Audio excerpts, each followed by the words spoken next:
Hi, welcome to Fundamentals Friday. Today we're going to take a look at the FPGA, or Field Programmable Gate Array. That's what it stands for. What is an FPGA? Well, an FPGA is a programmable device, a programmable chip, which is pretty much the closest thing you can get to actually designing your own chip completely from scratch, just like an ASIC you may have heard of or something like that. That's what an FPGA allows you to do. It allows you to design and implement virtually any digital function you could possibly imagine, all within the one universal chip. They're pretty darn flexible.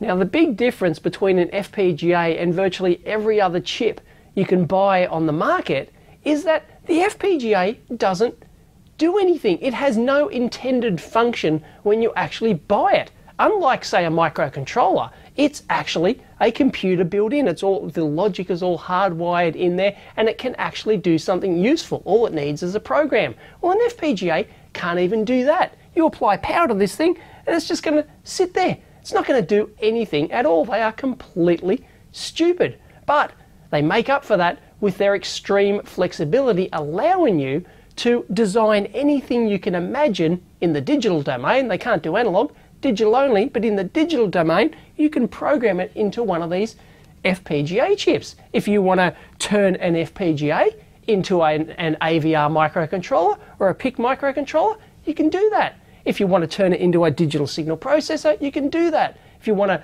turn it into a 1000 LED custom driver, you can do that. They're incredibly flexible, limited only by your imagination.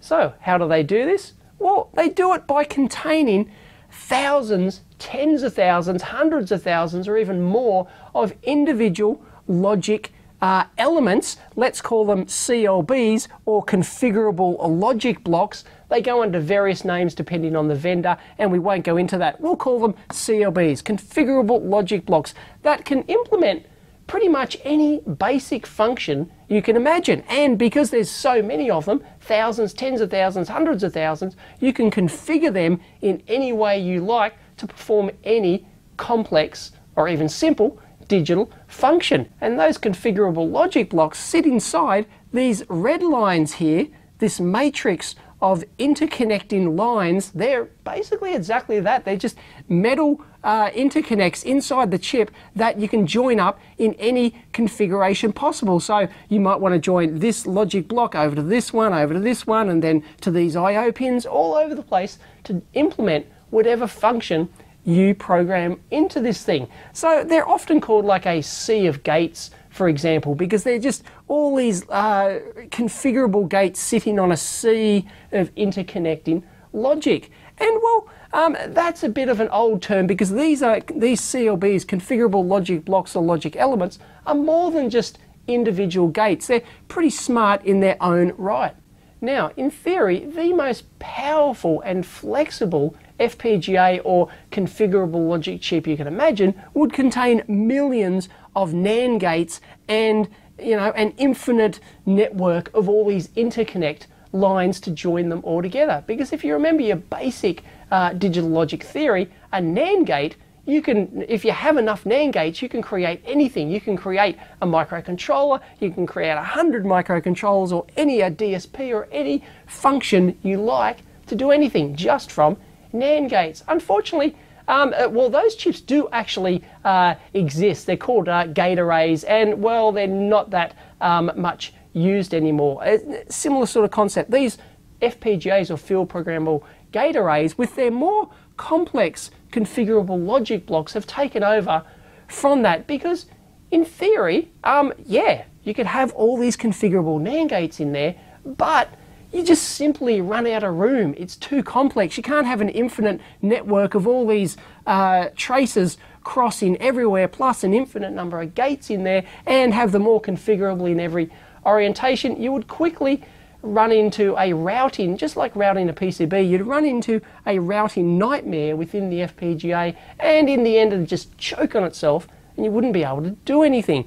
So a modern FPGA is basically an optimization of more complex configurable logic blocks that do contain individual gates and elements, but they also contain flip-flops and lookup tables and things like that. A more complex block in there, then surrounded by a limited number of interconnecting traces like this. And then it's a balance, a trade-off between what you can what logic function you can perform in one configurable logic block to all your routing resources to be able to get all your signals out to your I/O pins around here from your internal logic elements. And we'll take an extremely brief look at what's inside one of these configurable logic blocks here. This is very generic. In practice, they are much more complicated than this, but generally what you're going to get inside an FPGA is a lookup table. A basic lookup table might be, say, 4 inputs like this. You can get larger ones depending on the FPGA types, and then we've got all the configuration fuses in there as well. Of course, you could actually program that to perform a particular function. So they've basically got gates in there, and I won't go into lookup table details, but then you'll typically have one or more flip-flops in here as well, and you can use those flip-flops in various ways, and they'll be connected to dedicated clock lines, or it can come from the fabric, and there's more switching stuff in here, and the reset line for the flip-flop, and the Q and not Q outputs. You can select which output you actually want to go out from the configurable logic block. So you basically got a bunch of flexible inputs, a bunch of logic gates, and some flip-flop latching stuff. You can do latched logic with and clocked logic as well, and then you basically got some outputs as well. And if you've got thousands or tens of thousands of these things, it can become incredibly powerful and flexible. Now, the other thing I've drawn inside here are these I/O blocks around the outside of the chip that actually connect to the individual pins on the chip. And these are fairly complicated little blocks of logic in their own right. They're not just a buffer that goes out to the pin, but they can be programmed to perform all sorts of functions, tri-state input. They can be inputs, just like a microcontroller. You can program them to be inputs or outputs. You can tri-state them. You could have, you can turn them into differential pair drivers, so not just single-ended, differential pairs. You can have different voltage logic standards as well on the various pins. They can contain flip-flops and latches in them for driving DDR memory, and all sorts of complicated things like that contained within these I/O blocks. So they can also be connected to the internal matrix as well. So you've got lots of these powerful little logic elements in here that you can combine to do any function you want, combined with pretty powerful I/O as well. And that all adds up to a very powerful and flexible chip that can do, as I said, anything you can imagine. Now, when I said before that when you power up an FPGA, it's completely stupid. It doesn't know what to do. I wasn't kidding, because an FPGA are typically volatile devices. What that means is that they have no ability to store their internal configuration or how you've programmed the device, what you've programmed it to do. They've got no ability to store that. So as soon as you remove the power, it forgets. That FPGA just goes back to being factory fresh. It doesn't know what to do. It's just a huge sea of these gates sitting there unprogrammed. But the FPGA has built into it a little, well, actually quite a complex configuration logic here, which then you have to hook up to an external configuration flash memory. So for any FPGA to be useful, you can't just have the FPGA. It's mandatory to have an external configuration flash memory, which is basically just a regular, a 4 or 8 megabit serial flash memory device. They can be parallel as well, except that it contains all of the information for all of these little fuses inside here, which logic block connects to which and how, and the fuses inside these configurable logic blocks here, the fuses inside these I/O blocks to tell what these I/O blocks down here, and hundreds of other fuses for various functions, which we'll talk about. And that's why you need quite a large, even for a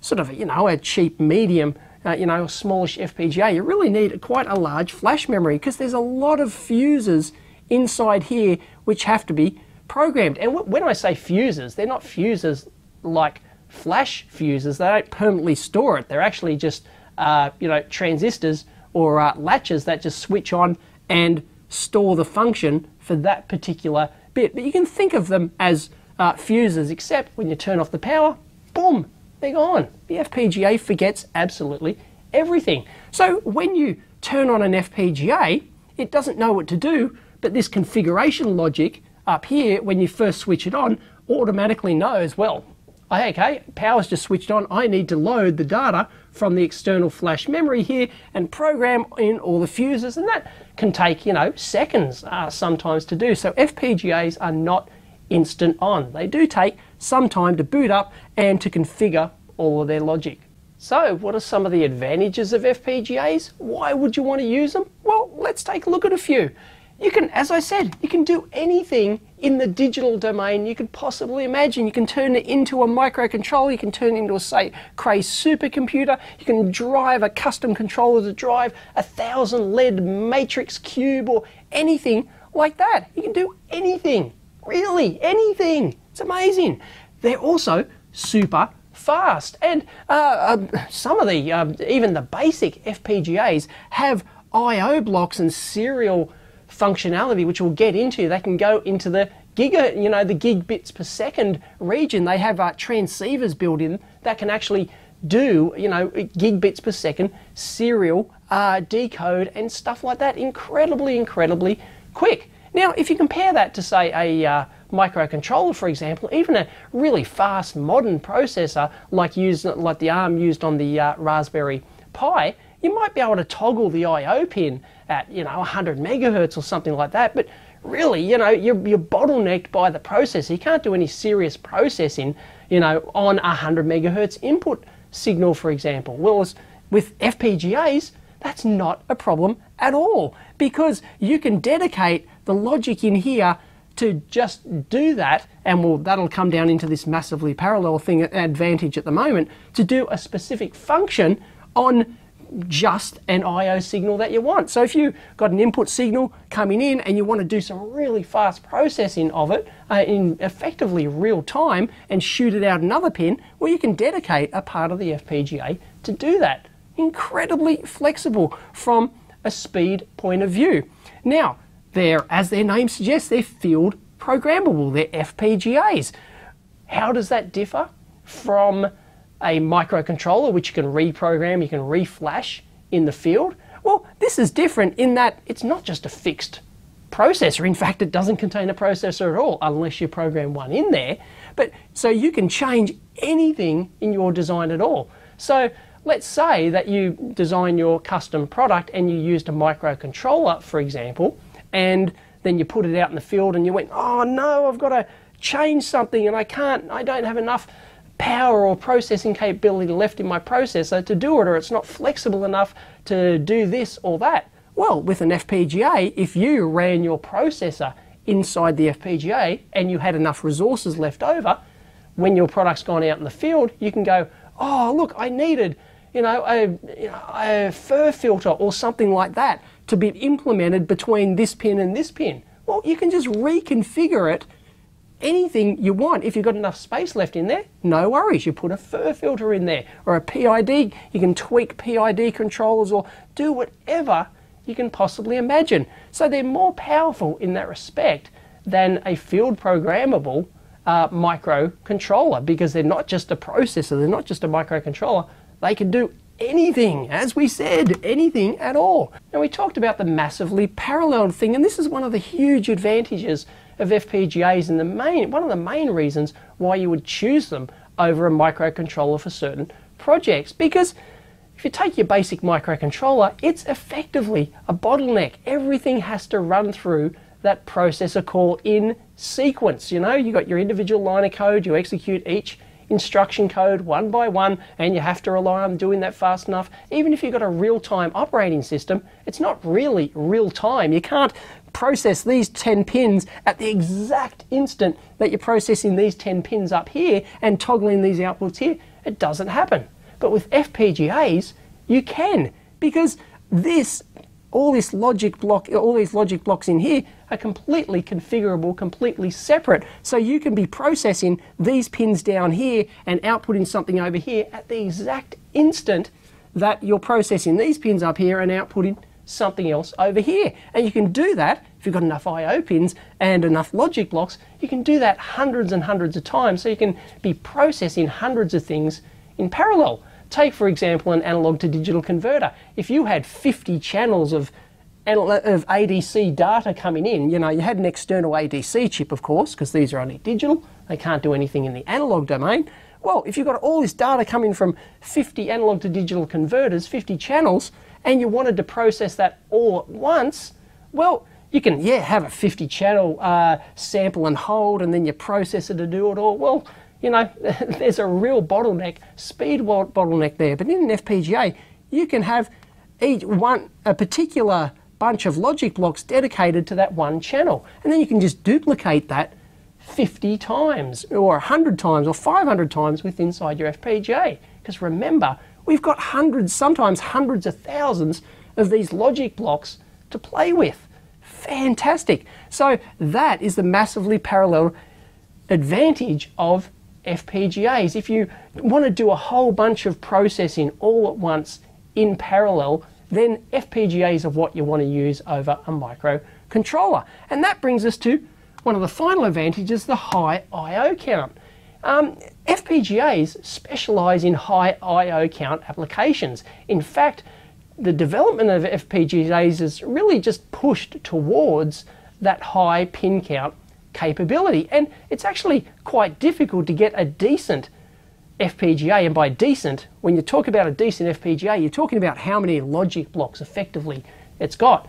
It's hard to get a decent FPGA with a small number of I/O pins. It's not like you can get an SO16 package or even a 44-pin quad flat pack. They're actually quite hard to get. That's why most FPGAs are designed for high I/O applications. So they contain hundreds of pins, up to 1,000 plus pins. And because they've got so many pins, they often come in a real pain in the ass to use packages like BGA.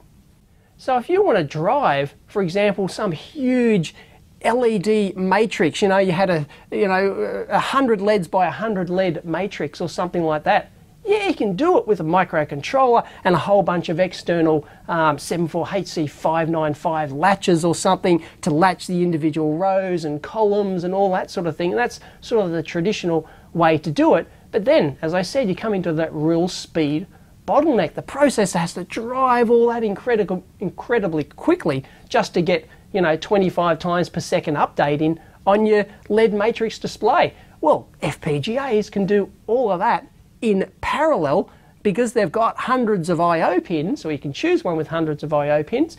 You can do it all at once. Bam!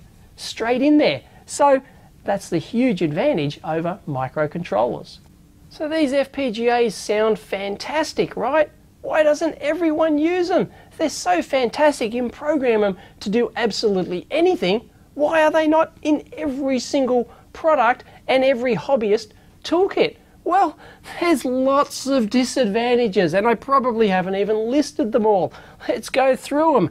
These FPGAs are expensive. Why are they expensive? Well, they're expensive relative to another chip that could do potentially a similar function. I mean, you can get FPGAs as little, as $1 or $2, but they don't contain many configurable logic blocks, so they're quite limited in what you can actually do with the things. And so they're expensive in a relative sense. For example, if you wanted to duplicate an AVR microcontroller in an FPGA, there is no way that you can get one big enough to put an AVR microcontroller in there that's going to be cheaper than just buying the AVR microcontroller on its own. So if you're just looking to duplicate the functionality of a pre-existing dedicated hardwired chip, you're wasting your time. So that's why they are quite expensive. And FPGAs, the really high-end ones, you can pay many, many thousands of dollars for just the one chip. FPGAs are some of the most incredibly complex and bleeding-edge process technology chips on the market. Why? Because they have to contain sometimes millions of these logic elements and routing paths and configuration fuses and everything else just to give you that flexibility. So they are relatively expensive, and because they also contain all of this flexibility, it means that they're not optimized for power consumption. So if you're after an ultra low power design to do something, there's no way an FPGA or an equivalent FPGA is going to be the same as, or lower power, or nearly as lower power as a dedicated chip to do the function. It's just not possible due to the process technology and all the complexity. So they're quite high power devices, and they can chew a lot of power when they start up, as surge current when they start up and program all these fuses, for example. So just got to be very careful. You wouldn't use them in a low power design. They're volatile. As I said, they completely forget everything. These FPGAs are brain dead. You have to have an external configuration flash memory in order to reprogram the FPGA every time you apply power, and that can lead to boot time issues. I mean, some systems you want just to work instantly. You can't just do that with FPGAs, although there are some that do have configuration flash. We'll talk about that maybe. And as I said, they are high pin count. If you're looking for a hobbyist friendly or a really production friendly device, an FPGA is not the best way to go about it. As I said, you can get low pin count devices. There are a few out there, but they're generally not in easy to use packages. Most of them these days come in BGA packages, which are not easy to use. So often you have to take that into account. And the other thing is, because they're optimized for high pin count, generally, if you want a lot of configurable logic blocks in here, a lot of logic density, then you generally have to go for a higher pin count device. They sort of go hand in hand. High logic density, high pin count. Why? It's annoying. The manufacturers just do it because that's where they think the market is, or the market's being driven by those sort of applications. So it's not like you can get a million logic element device in a nice friendly, TQFP, 44 pin package or something. It's just not going to happen. So they are, and the other thing is, they are complicated. They are incredibly complicated. Go to the manufacturer's datasheet, Xilinx or Altera or one of the others, and download a datasheet for an FPGA, and you can spend the rest of your life reading that thing. And it's not just one datasheet. Then they have all these different data sheets and applications for how these configurable logic blocks work, how the I/O works, how the clock systems work, how the serial interfaces work, and how the DSP cores work in the things, and how to program them the best and quickest way and safest, secure way to program them when they boot up. And they got dozens and dozens of data sheets and application notes for just the one device. They are, believe me when I say it, the most incredibly complex chips on the market. Take my word for it, or don't. Go read it for yourself. And because they are so complicated, they contain many traps for young players. There's lots of things that can go wrong in this thing. Because you are effectively designing the chip yourself, you have to take all the timing into account, all the routing into account, and the complexity of the device and how you configure the I/O blocks. And I haven't even scratched the surface of the complexity of this thing. This is incredibly simplistic, what we've looked at here so far. So they are many traps in terms of not only just configuring the things, choosing the right clock pins, for example, because some in addition to these I/O blocks here, they'll have dedicated clock pins which have faster routing paths through here, and depending on if you want a really fast design, you have to know how to configure your logic in the correct part of the FPGA. It can make a difference where you physically place all your stuff in the FPGA, and the tools can sort of take care of some of that or a lot of that for you, but you really have to be aware, and there are a lot of traps just in configuring and choosing an FPGA. And that's the thing, the tools are incredibly complex. Go and download the tools for these FPGAs, and it's like many gigabytes of downloads, and there are so many tools which come with these FPGAs. They are incredibly complex. yes, you can get nice development kits which, you know, have example programs and you just install all the tools, and even though they get tens of millions of lines of code in there, it all just, yeah, you can get these simple development kits to just work, and you can get a simple application running in your FPGA, and they look easy, but from that aspect when you first use them. But when you want to do your own professional design from scratch, boy, you can spend a year just choosing and selecting and programming and configuring and optimizing a moderately complex FPGA design. The tools are necessarily complex because these devices themselves are incredibly complex. And as I said, they're hard to choose and compare. Go to just two of the manufacturers, the two top ones who own like 80% of the market, Xilinx and Altera, and try and figure out and compare two different devices. They'll call these logic blocks different things, configurable logic blocks. They'll call them logic, one manufacturer will call them logic elements, someone will call them something else.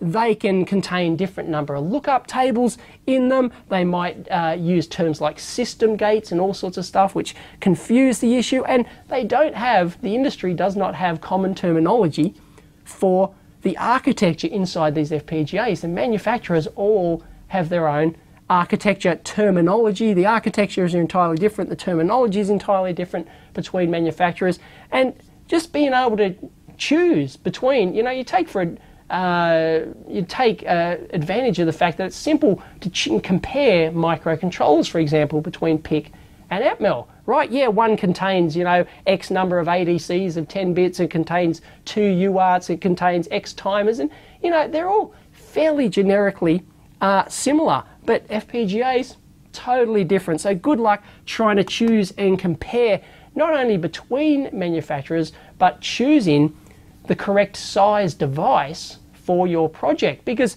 when you start your project, you might have an idea of what you want to do, and you go, okay, I need an FPGA because of some of the advantages we talked about. But then you find that, well, like, how many logic elements do I need? Because a device with, you know, 128K logic elements might cost, you know, twice as much as one with 50,000 logic elements or something like that. How many do you need? You don't know until you actually design your code and then run and then compile it or synthesize it and try and get an estimate of how many logic elements you're going to use. So sometimes you have to actually do your design first and then choose your design and then choose your chip last when you know how many logic elements you're going to need and things like that. Maybe you use the power estimating program in the tools. They contain, you don't know how much this power this FPGA is going to draw. Don't bother going into the data sheet and going, oh, how much current does this FPGA draw? It draws nothing when you've got nothing in there, or, you know, sort of, you know, just a quiescent current. But when you're running, it depends on how much logic you're running, how many I/O blocks, how fast, how they're configured, all sorts of stuff. It's completely dynamic. So the tools contain power estimating programs, and so it's just, it's amazingly complex, these devices. So you don't generally want to use FPGAs unless you're A, really experienced in them, or B, you absolutely need them for some of the advantages we talked about, the massively paralleled nature of a project, for example, or the really fast I/O processing, or something like that. Now, here's something that we haven't talked about yet, and it requires separate videos. In fact, everything I've talked about here and a whole lot more, I could do a 1 or 2 hour video on each and every aspect of these FPGAs, and these HDLs, or hardware definition languages, are no different. So these are generally how most people program FPGAs these days. They don't use the schematic capture anymore, even though you can do that if you really want to. These hardware definition languages, the two major ones, VHDL and Verilog, you may have heard of around the traps. Now, I may get hauled over the coals for this one, but generally they are not easy and they're not intuitive like your more sequential programming languages like C and BASIC that you're familiar with on your PC or your microcontroller, where you've got the processor which executes each instruction line by line by line by line. FPGAs don't contain a processor unless you put one in there. They are just a sea of logic gates. So using code to define things like multiplexers and counters and gates and flip-flops and all that sort of thing is not really that intuitive to most people who've learned electronics, digital electronics, the traditional way with gates and flip-flops and muxes. It's a real different world where you have to think that everything's executing in parallel, and you have to think about clock domains and all sorts of complicated stuff. So HDL, yeah, you might be able to load your example program when you get your $100 FPGA demo board, but then trying to really understand it, and that comes back to the traps as well. There's not only traps in configuring the FPGAs, but there's also many traps in how well you write, or how well you can write your hardware definition language in VHDL or Verilog. There's lots of traps there that can cause all sorts of problems inside your FPGA, race conditions and all sorts of stuff that we won't go into. But and I've probably left off some other disadvantages, but there's a lot of disadvantages to FPGAs, and that's why they're not hugely popular, except for the more niche applications where the advantages are really so compelling that you want to use an FPGA. Now, I've been going on for like 30 minutes on just what an FPGA is, and quite frankly, I haven't even scratched the surface, because the simplistic architecture I've sort of explained here is not how modern FPGAs are. Well, they are in a basic operational sense, which is a good introduction of how they actually work, but you know, in practice, when you want to implement an FPGA, they're incredibly much more complex than this. They haven't been sort of this simplistic with just like the CLB and just the routing paths and just the I/O block, and that's pretty much it. They haven't been that way since the dawn of FPGAs many decades ago. All of your modern FPGAs contain a whole slew of functionality in these things, no pun intended, because there's things like slew rate control in the I/O blocks. Memory is a big thing in FPGAs these days. Almost all decent FPGAs will have various forms of memory in them in terms of distributed memory, which you can utilize in different ways depending on your architecture, your internal architecture you're trying to design, or they can have dedicated RAM blocks, and you can implement dual port memory. You can do all sorts of stuff because a lot of processing happens inside modern FPGAs. That's what a lot of people use them for.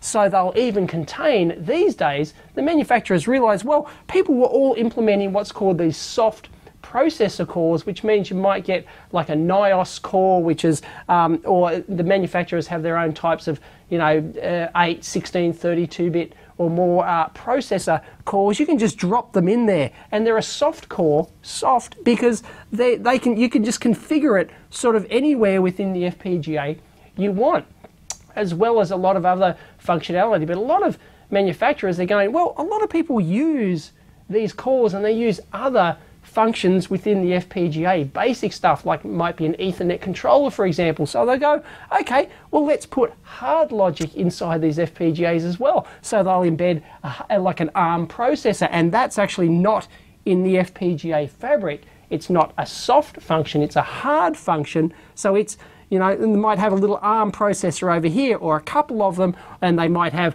you know, Ethernet transceivers or big SerDes serial controllers and all sorts of things implemented as all this hard logic around what traditionally was a soft FPGA fabric. The advantage of having that hard processor and hard logic in there is that if you know you want a processor in this thing, well, you're better off going for a hard processor with the FPGA fabric around it, because it's going to be more optimized, it's lower power, you don't have to worry about designing that aspect of the processor in, you don't have to recompile the processor each time you want to you know, recompile the design for your FPGA. It's all hard in there, just like a microcontroller or a microprocessor, and you know it's guaranteed to work. Because the disadvantage of these FPGAs is nothing's guaranteed to work, because you've designed it all, you've written all the code, you've dropped in all the blocks. Even if you might pull these you know, modules off the internet, how do you know if they work? How do you know how the software has routed it within here? Because that's the other thing with FPGAs. Routing is a huge part of this thing, and actually fitting all of your design and optimizing. That's why these tools are incredibly complex, and it can actually take sometimes, you know, a long time, like days, to actually really fit and compile a real huge design and optimize it inside one of these FPGAs and get the correct timing and routing paths. And that's the other thing, clocks. These things will have dedicated clock pins and dedicated clock routing paths. I think I said before, dedicated clock quadrants, so you can't just utilize this logic over here with a clock that you're using on this pin over this side of the FPGA. And they'll come with DSP blocks. That's another very common thing. You'll see that, this FPGA contains multipliers, accumulators, and MACs, and DSP cores all scattered around. A typical FPGA these days might have, you know, 50 or 100 DSP little cores all scattered around the place. And on top of all that complex clock routing structure inside modern FPGAs, they'll contain digital clock management systems. They go under various names, PLLs and all sorts of things to multiply the external clocks. That's why you might typically find one of these FPGAs working like the external crystals are only 20 megahertz, for example, but all the logic inside might be running a couple of hundred megahertz, because those PLLs and digital clock managers, you can multiply the external clocks and you can do phase shifting and you can do very complicated timing and clocking arrangements with inside your FPGA architecture. But that opens up a whole can of worms in terms of clock timing for your entire system, and you can really goof that up if you don't know what you're doing. And I haven't even started on the complexity and the limitations as well of designing or compiling your designs into an FPGA. But this is the basic architecture of them, and well, you don't be afraid, because you can get simple development kits. Startup using the FPGAs are an important part of the electronics design toolkit, so they are definitely worth learning. So don't be afraid, because there are some powerful advantages to FPGAs. So I recommend you actually go to the manufacturer's websites, Altera, Xilinx for starters, for example, and check out all the range of FPGAs they got available. There's basically one available for every niche applications. Ones are designed for really fast serial processing, others are designed for massive I/O, others are designed for DSP type work, and others are designed for a whole combination of those things. Incredibly complex devices, and well, I haven't even scratched the surface. Really, I could do another 100 videos on FPGA. Will I? I don't know. Jeez. Catch you next time.